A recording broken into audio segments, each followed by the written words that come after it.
So now that you've built your computer, what do you do next? Today, we're going to go over what to do right after building your computer. Hey, what's up everybody? Dimitri of Caddac Gaming here, and today we're going to be going over what kind of things you can do right after building your computer to help improve some performance, quickly get some things installed, and improve the stability and make sure that everything is actually properly working. If there's anything that you do after building a computer that I don't mention, feel free to leave it in the comment section below, and maybe I'll do an updated video in a little while, and I'll include some of the new ones.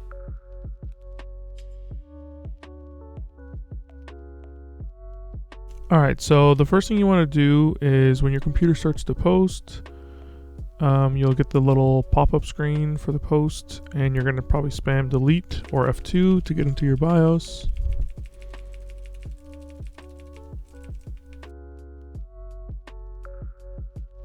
And once you do that, everybody's BIOS is going to be a little bit different depending on which motherboard you have and which manufacturer. This is going to be for the Asus ROG line, but most of the manufacturers have something similar, and they will all have their own BIOS manual that you can open up on a computer, press Ctrl F, and you can find the settings that are similar to what I have here in order to kind of follow along. So the first thing that I do is enable XMP or DOCP. And the reason for that is your RAM by default will be running at a much lower frequency than what it says on the box. And XMP and DOCP is basically a profile on your RAM that tells the motherboard the timings and the voltage to use in order to get that advertised speed. So for me, I go to Extreme Tweaker here, and then in the AI overclock tuner, it would normally be on auto. I would go and change that to DOCP. So from auto,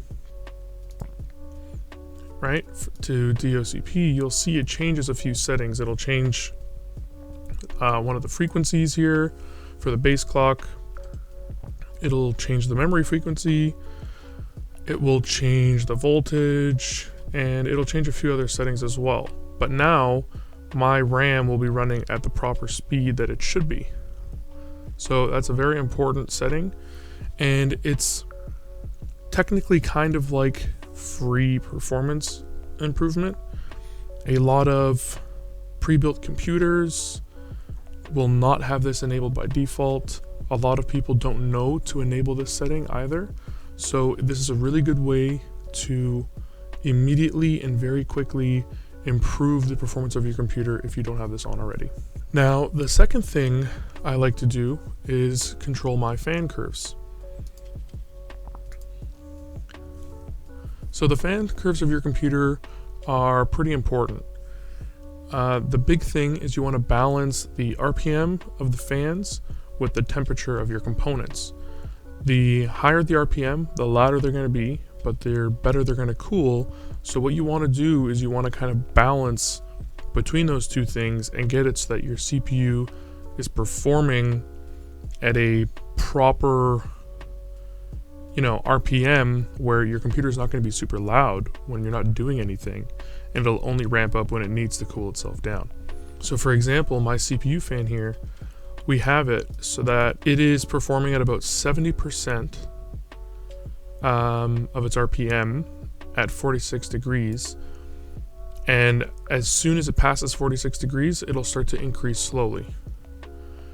And once it gets to 60 degrees, it'll be at just under 90%, and then between 60 and above, it'll go to 100%. Now, my CPU cooler, the Be Quiet fans that are on there are very quiet. And the benefit of those is that I can run this cooler at a higher RPM most of the time, and you'll never be able to hear it. So this is all going to be dependent on the fans that you have, the cooler that you have, and the case that you have, and the airflow that allows. So this is all going to be something that you're going to have to do on your own. I'm just showing you what I have set up and how I've set it up so that you can kind of do something yourself. So the way I usually do it is the first point on the curve, I will raise it to a point where the fans are still quiet, but the highest point that they're still quiet. So normally I'll just raise this up until I start to hear them. Sometimes you'll have to click apply first before the actual fan speed will change. And then I'll just drop it below that point where I start to hear the fans. And then the next point, I usually put it at a temperature that's where it starts to become under load.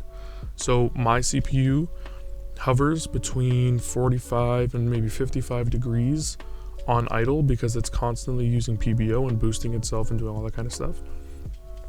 But you normally won't go above 56 degrees or anything unless it's starting to get loaded with something. And I've got 12 cores, so it takes quite a bit for it to get that heavier load. So at 60 degrees, it's usually when I'm rendering or something, and it'll go usually all the way up to 75 degrees or so because it goes 100% across all cores. And that's when it'll start running at 100%. The fan is still quiet, but it's definitely audible now. So the channel 1 fan, surprisingly enough, is actually my AIO fan for my GPU. The original fan for that GPU died. I bought that GPU secondhand after mine got misplaced coming back from Gigabyte. So it's also the Be Quiet fans. So I run it about the same, and that GPU almost never goes above 50 degrees. So I basically just kept it at a flat, and then if it ever goes above 65, it just goes up to 100. It never goes to that temperature, so I never really have to worry. So yeah, my case fans are much noisier at a much lower RPM. So this is the RPM where they're still quiet. And then I basically have it so that once it goes above 65 degrees, they just ramp up to 100%. And I would have liked to have a little bit more control over how far it goes, but unfortunately, I think I can only have it like change by like 1 or 2 degrees. So you know what, let's change it. Let's have them sit at 42% until 65 degrees. At 70 degrees, we'll have them ramp up to about 60%. And then once it goes above 70, it'll ramp up to 100. Now we're gonna click apply. It's gonna change that curve. And this is my new fan curve for my case here. So I'm gonna change these because this is the same fan. So we're gonna move that one over. We're gonna move that up. We're gonna move you all the way across here. And apply. So now they're a percentage off from one another, but this keeps my case fans quiet until they're absolutely needed when I'm basically doing a render, and everything will turn on and ramp up at the same time to make sure that everything's keeping cool. And as I mentioned, my CPU never really goes above 76 degrees. I think it's the highest it's ever gone. And it's all because of the way I've set up my fan curves. If you are kind of aiming for a quieter environment, you can do your fan curves accordingly. If you don't mind your fans being loud and you'd rather your parts being cooler, you can have your fan curves be a little bit more aggressive. You can also use the standard ones that are here as well, that are predetermined, but doing a nice manual fan curve is really helpful, and I think everybody should kind of get used to controlling their fans. And that's really it for the BIOS. There are a few other things that you can do depending on what motherboard you have and what CPU you have, but these are the things that I do immediately whenever I build a computer first, or I'm helping somebody else build their own computer. So after doing all that stuff in the BIOS, a great place to start is your motherboard page. Now from your motherboard page, you can usually go to the support and the driver section, and this is where you're going to want to go ahead and install a bunch of the important default drivers. Now, Windows has gotten a lot better at being able to determine your hardware and get the proper drivers for it, but sometimes it doesn't get the most up-to-date, it doesn't get the exact one that you need, and this is a really good way to ensure that you get those. Now, you don't have to install everything. The ones that I normally recommend is the LAN, the wireless, the chipset, your audio, your Bluetooth, and that's it really. Sometimes your motherboard will even automatically launch a little notification in your Windows when you first install, telling you that you can install something like the Armory Crate, which will automatically install a bunch of drivers for you. If you want, you can use that. I prefer not having a bunch of extra bloatware, so I try to avoid using it. Again, a lot of the stuff in utilities is a lot of bloatware, like AI Suite I don't really like, RAM Cache 2 and all that kind of stuff. Don't really need to use it, but if you do want to, you can go ahead. If when you first build your computer, you notice that you're not being able to connect to the internet, sometimes it's because Windows can't identify the LAN chipset that you have, and you're going to have to go and get the LAN driver. So you can use another computer, download this LAN driver, put on a USB, plug it into your new computer, and install it, and you should be able to connect to the internet. It's a common issue that I used to have a lot more often. I still see it sometimes when I help someone build a computer, but not nearly as much as it used to be. Now, next up is going to be, you're going to see a lot of the software that I mentioned in that previous video, and the first one's going to be 99. 99 is an absolutely perfect tool to help you install a bunch of software the first time that you boot up Windows. What it does is it packages all the software into one exe or one executable, and you just launch that and it'll install everything to the defaults. It'll skip any of the bloatware that's as an option, and you can just leave it and let your Windows update, let this install everything, walk away, go eat some food, go do whatever you'd like. So all you do is you just checkbox all the things that you'd like. So let's say we want Chrome, TeamViewer, WinterStat, Discord, 7-Zip, and Steam. You do get your 99. Once it downloads, you go ahead and launch that, and it'll install everything for you. Super helpful, really great tool. I highly suggest it. The next great tool is HW Info. Again, I mentioned this in the previous video, but this is a really good tool to use in unison with doing your fan curves. So you can use this tool to help monitor your temperatures, and if you notice that something is getting a little bit warmer, you may want to do a little bit more aggressive curve on that certain fan that's related to it. This is a really good tool. I use it all the time. I like to monitor my temperatures. I like to keep an eye on everything, and this is a really good way to do so. Very simple tool. It can be complicated if you want it to, or it can be very simple. It's probably one of my favorite monitoring tools out there. Another one that's great when you fresh install Windows is, first, when you're installing Windows, make sure that you turn off as many of those, check your data, send you personalized ads, turn all those off. But you can also use O&O Shutup 10 to help turn off the rest of the ones that you may have missed, or the ones that may have not have been in that initial setup window. It's a really great tool. You can use it and then uninstall it if you want.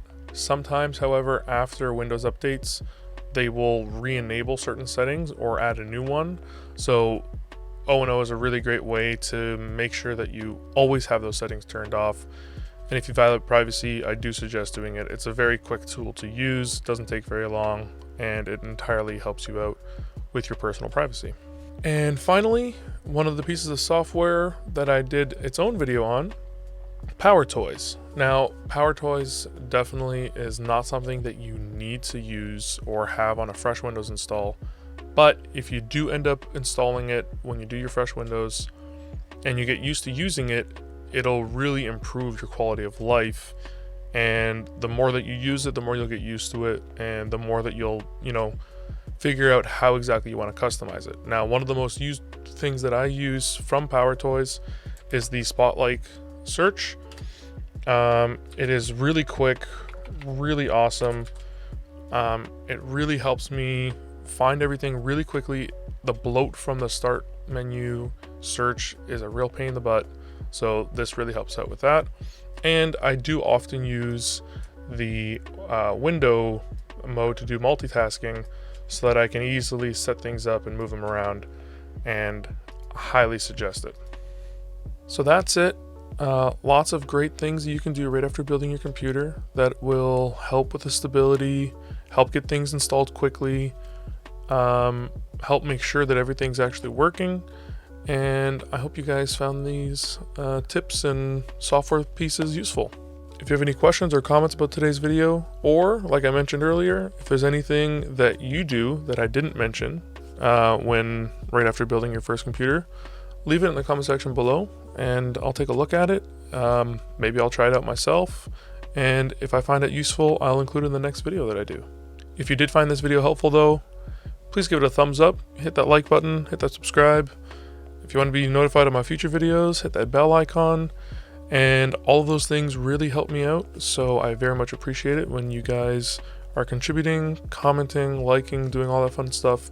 Really helps me, and in turn, I can hopefully end up doing more for you guys as well. As always, I stream on Twitch from Friday until Tuesday. Come check me out, come say hello. If you have any questions, you can ask me there in the live chat as well, and I'll try to get to them as quickly as I can. And thanks for making it to the end of the video. I really do appreciate you guys. Stay safe out there, and I'll see you next Friday.